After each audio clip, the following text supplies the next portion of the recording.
దేవుని వాక్యమైన పరిశుద్ధ గ్రంథం బైబిల్లో నుండి ద్వితీయోపదేశ కాండం 20వ అధ్యాయాన్ని చదువుకుంటాం. నీవు నీ శత్రువులతో యుద్ధమునకు పోయి గుర్రములను రథములను మీకంటే విస్తారమైన జనమును చూసినప్పుడు వారికి భయపడవద్దు. ఐగుప్తు దేశంలో నుండి నిన్ను రప్పించిన నీ దేవుడైన యెహోవానగు నేను నీకు తోడయుందును. అంతేకాదు, మీరు యుద్ధమునకు సమీపించినప్పుడు యాజకుడు దగ్గరకు వచ్చి ప్రజలతో ఇలాగూ చెప్పవలెను: ఇశ్రాయేలులారా వినుడి, నేడు మీరు మీ శత్రువులతో యుద్ధం చేయుటకు సమీపించున్నారు. మీ హృదయములు జంకనీయకుడి, భయపడకుడి, వనకకుడి, వారి ముఖమును చూసి బెదరకుడి. మీ కొరకు మీ శత్రువులతో యుద్ధం చేసి మిమ్మల్ని రక్షించువాడు మీ దేవుడైన యెహోవాయే.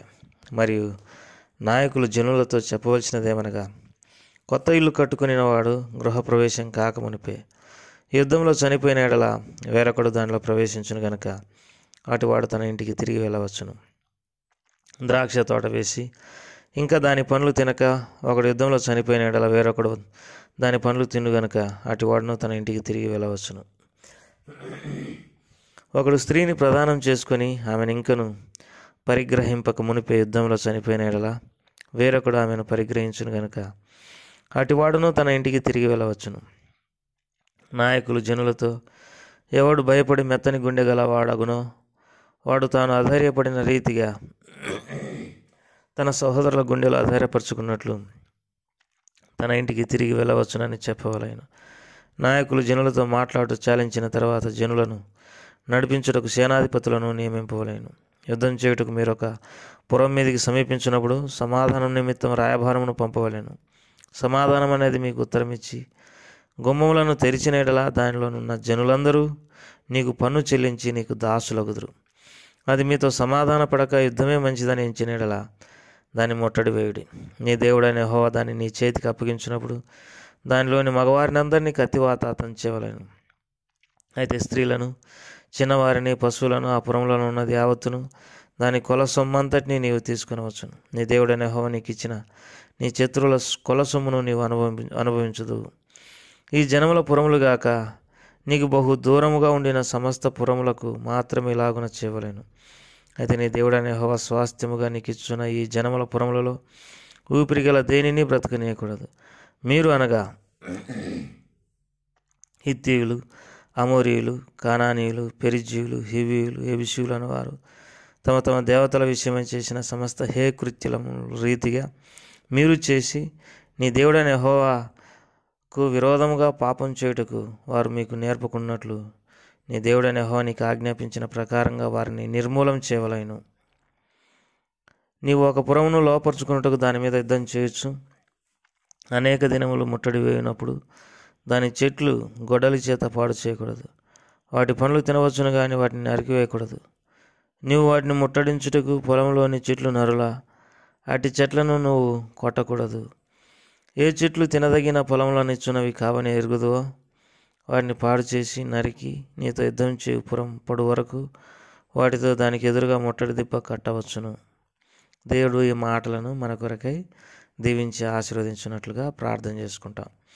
ప్రేమగల తండ్రి, దయగల ప్రభా, మీకెంతో వందనములు, స్తోత్రములు. మరొకసారి నీ కృతజ్ఞతలు చెల్లిస్తుంటున్నాం. మరి నీ వాక్యం ద్వితీయోపదేశకాండం 20వ అధ్యాయం చదువుకోవడానికి సహాయపడుతున్నావు. ఈ మాటలన్నింటినీ మా కొరకై దీవించి ఆశీర్వదించండి. యేసు ప్రభువారి నామం పేరట అడిగి వేడుకుంటున్నాం తండ్రి, ఆమేన్. మొదటి వచనం, ద్వితీయోపదేశకాండం 20వ అధ్యాయం మొదటి వచనం. నీవు నీ శత్రువులతో యుద్ధమునకు పోయి గుర్రములను రథములను మీకంటే విస్తారమైన జనం చూసినప్పుడు వారికి భయపడవద్దు. కాబట్టి దేవుని ప్రజలమైనటువంటి మనము మరి ప్రభు మన పక్షంగా ఉన్నాడు.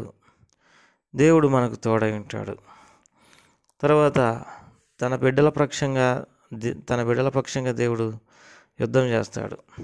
దేవుని వాక్యంలో ఈ మాట రాయబడింది: తన యందు భయభక్తులు గల వారి చుట్టూ ఆయన దూత కావలి ఉండి వారిని రక్షించునని దేవుని వాక్యంలో రాయబడింది. మరి ఇప్పుడు మన శత్రువులు మన మీదకి వచ్చినప్పుడు ప్రభువారు మనకు తోడయుండి వారందరి చేతిలో నుండి మరి మనల్ని విడిపిస్తాడు. కనుక మనం భయపడాల్సిన అవసరం లేదు. జంకవలసినటువంటి అవసరం లేదు.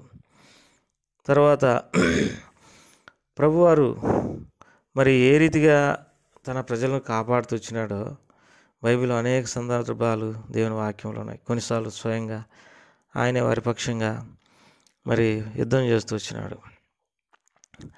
మరి ఐగుప్తులో నుండి ఇజ్రాయేలీలను విడిపించినప్పుడు దేవుడు వారికి ఏ రీతిగా సహాయపడి ఎర్ర సముద్రంలో ఫరోను అతని రథములను ముంచివేసినాడో దేవుని వాక్యంలో రాయబడింది.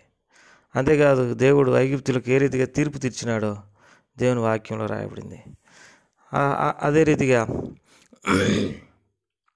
మరి యెహోషువ గ్రంథంలో అమోరీయులను దేవుడు ఏ రీతిగా మరి నాశనం చేసినాడో ఉరుములు ఉరిమించి వడగండ్లు కురిపించి దేవుని వాక్యంలో రాయబడింది. కందిరీగలను పంపి దేవుడు వారిని నాశనం చేసినట్టుగా మనం చూడగలం. తర్వాత వారికే కలవరం పుట్టించి వారు పొడుచుకొని చచ్చిపోయినట్లుగా దేవుని వాక్యంలో దేవుడు చేసినట్టు మనం చూడగలం. దేవుడు తన దూతనంపి అశ్షూరులను ఏ రీతిగా చంపినాడో దేవుని వాక్యంలో చూడగలం. ఏదేమైనా తన ప్రియుల చుట్టూ దేవుడు ఉంటాడు. వారిని ఎంతమాత్రం దుష్టుని ముట్టనేడు. వారి కనుముడ్డుకు ముట్టినవాడు దేవుని కనుగుడ్డును ముట్టిన వారితో సమానం కనుక మనం భయపడాల్సిన అవసరం లేదు. దేవుని ప్రజలారా, ఈ లోకంలో మనల్ని బెదిరించేవారు, మనల్ని సమూలంగా నాశనం చేయాలనేటటువంటి వారు, తర్వాత మనం లేకుండా చేయాలనేటటువంటి వారు ఎందరో ఉందరు. నిజమే. మరి ఆయన ప్రభువారు ఎంత మాత్రము మరి తన బిడ్డలను విడిచిపెట్టడు. అదే రీతిగా దేవుని ప్రజలైనటువంటి వారు ఏ రీతిగా నీతి న్యాయంగా బతకాలో, దేవుని వాక్యాన్ని అనుసరించి ధర్మాన్ని అనుసరించి నడుచుకోవాలో మిగతా వచనాలలో రాయబడినాయి. అందుకే ఆది కాండము, నిర్గమకాండము, సంఖ్యాకాండము, లేవ్యకాండము, ద్వితీయోపదేశకాండం, ఈ 5 కాండాలను ధర్మశాస్త్రము అని అంటారు. ప్రియమైనటువంటి వాళ్ళారా, మనము ధర్మంగా నడవడానికి ఈ పరిశుద్ధమైన బైబిల్ గ్రంథం మనకు ఎంత ఉపయోగకరమో అంత ఉపయోగకరం. అందుకే మరి విస్తారంగా అమ్మబడుచున్నటువంటి ఇది ఈ లోకంలో ఏదైనా పుస్తకం ఉంది అంటే అది పరిశుద్ధ గ్రంథం బైబిలే. కోట్ల కొలది ప్రజలు చదువుతున్నటువంటి గ్రంథం, కోట్ల కొలది ఆరాధిస్తుంటున్నటువంటి దేవుడు కూడా ఈ దేవుడే. ఎందుకంటే ఈ ధర్మమును ఆచరించడానికి కీడేం సంభవింపదని దేవుని వాక్యంలో రాయబడింది. నీ ధర్మశాస్త్రంలో ప్రేమించు వారికి ఎంతో నెమ్మది కలదు, వారు త్రొట్టిల్లి కూలుటకు ఎటువంటి కారణం లేదని రాయబడింది. ప్రియమైనటువంటి వారులారా, ఈ ధర్మశాస్త్రం మానవులమైన మనకు మన కనులకు వెలుగు ఇచ్చును, మన జీవితాన్ని పూర్తిగా మార్చిపోయిన. అందుకే ఈ బైబిల్ గ్రంథము మనము దగ్గర పెట్టుకొని ప్రతిరోజు చదువుకోవడం ఎంతో అవసరం. ప్రభు ఆ రీతిగా ప్రభు మనకు సహాయపడుగాక. ప్రేమగల తండ్రి, ఈ మాటలన్నింటినీ దీవించి ఆశీర్వదించమని యేసు ప్రభు వారి నామం పేరట అడిగి వేడుకుంటున్నాం తండ్రి. ఆమేన్.